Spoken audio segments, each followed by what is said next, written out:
pour avoir joué contre lui, pour avoir vu. Pour moi, c'est un joueur respectable. C'est un joueur respectable.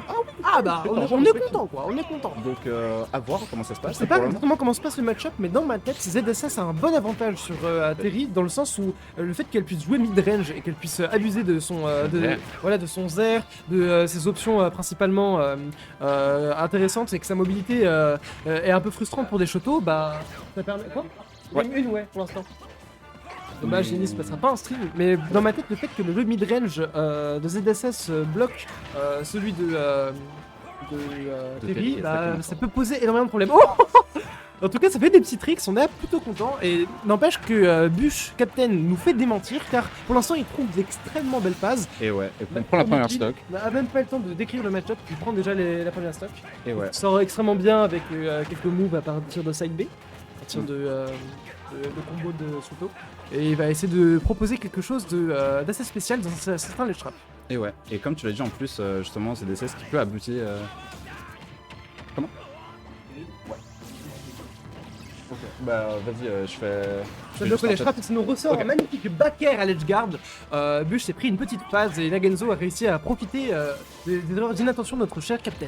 Et ouais, mais comme tu l'as dit, ouais, du coup, ouais, ZDSS qui va profiter et qui va absolument profiter de ce jeu à mid-range. Par contre, faudra faire gaffe parce que Terry c'est très fort au corps à corps et il suffit d'une seule ouverture pour infliger 40 ou 60% si on trouve vraiment l'ouverture parfaite.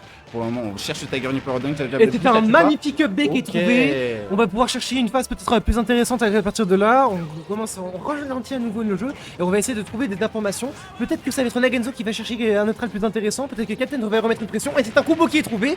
Une stock qui est prise. Il va falloir se dépêter de toutes ces situations-là pour notre cher Nagenzo. Et ouais. Extrêmement compliqué. 2-1, 40% de la part de Bush Captain, qui s'en sort assez bien dans le match-up pour le moment. Après, on ne sait pas ce que Nagenzo va nous proposer. On a vu avec ce mix-up, avec notamment ce jab-jab up qui peut faire des ravages. Oui, notamment, on se retrouve dans une situation de 50-50 pour Nagenzo si on sage SDI in le power dunk. Est-ce qu'on va pouvoir SDI out, le Rising Tackle? Est-ce qu'on va pouvoir arriver à sortir de ces situations-là? Est-ce qu'on va pouvoir arriver à survivre contre la pression que va nous mettre et les 50-50 que va nous mettre Captain? En tout cas, une chose est sûre, c'est que Nagenzo est carré dans ses edge guards. Il va réussir à trouver des belles phases et on sera toujours aussi imposant, calme, mais précis. Et ouais. Il va chercher des phases. Attention, Captain! Oh, le magnifique combo! Jab-jab! Magnifique power geyser!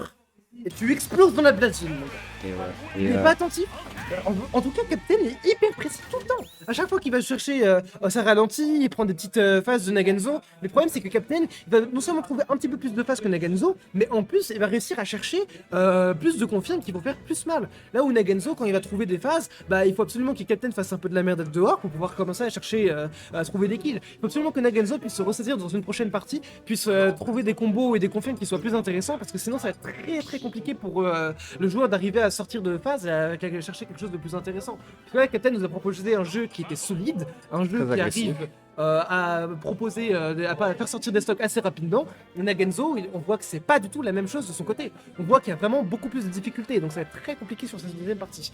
Notre joueur ne veut pas arriver en loser, il va absolument falloir qu'il trouve plus de phases et qu'il réussisse à chercher absolument à trouver des contenus, des coups de manière plus qualitative. Sinon, ça va être très compliqué pour lui de chercher. Et plus précis au terme de positionnement surtout. Comme je l'ai dit tout à l'heure, c'est très fort Terry à 1000%, enfin à mid-range aussi. Dès qu'on trouve une phase, c'est assez dangereux. Donc du coup, peut-être justement revoir ce positionnement de la part de Nagenzo et peut-être un peu plus jouer sur du whiff punish plutôt que jouer sur du neutral. Là, pour aller bait du une map ouverte, une map qui favorise la mobilité, donc peut-être que Nagenzo va opter pour un game plan différent. En tout cas, Captain qui propose directement une solide agression, qui envoie dès le départ son adversaire dehors. Une phase de la part de Captain. Ah, le nerf d'Amner malheureusement qui n'est pas passé, on a bien le DI et en même temps les pourcentages n'étaient pas présents, c'est dommage, mais ça aurait pu nous proposer un magnifique spectacle. On prend une stock à partir de 20 secondes de jeu. On retrouve un FPS, on retrouve une belle phase. On va pas arriver à se sortir malheureusement. On met un Magic Power Dunk qui est très bien SDI. En tout cas, on est dans la panade là pour notre cher Nagenzo. Il va falloir sortir une meilleure phase, abuser mieux d'un avantage. Parce que si Bush arrive à continuer, si notre Captain arrive à être plus ferme sur ses prises de position, ça va être très compliqué. Il n'est pas encore sorti. Ça tue pas, très bien Jay. On pousse le down B. Malheureusement, on revient. Ok, c'était. Ah, ça panique. Ça panique, on escape. Captain le charisme. Captain qui t'envoie une bûche dans la tête. Tout ce qu'il cherche. Tout ce qu'il cherche. Au revoir mon cher Kiju. Je vais finir ce commentaire ici. Bonne chance pour ton match contre Graou. J'espère que tu gagneras. La Captain qui met des très belles phases. On a une situation de plateforme, on sait pas exactement ce qu'on va pouvoir faire. Magnifique reverse, on sent le backer qui ne passera pas malheureusement. Le B reverse qui a été tenté. On va falloir chercher quelque chose de plus intéressant, le Power Geyser ne sera pas passé. Et là on est vraiment dans les complications. On est dans les complications parce que notre cher Nagenzo est vraiment n'arrive pas à trouver ses phases. Il doit absolument trouver des situations d'avantage plus précises. Il doit essayer d'être plus bloquant peut-être contre Captain. Et Captain, lui, il a 100%, il est tranquille, il a le go de Terry, il va pouvoir chercher ses combos. Là, la situation est tellement compliquée pour Nagenzo. Moi, je suis un homme qui croit avant tout au comeback, qui croit avant tout à l'upset. Mais force est de constater que là, c'est extrêmement compliqué pour Nagenzo d'arriver à pouvoir gagner cette partie. Le B ne tuera pas, on essaie de chercher quelque chose de plus intéressant pour la suite. Ok, on a un magnifique combo qui est trouvé. Le kill ne sera pas encore passé.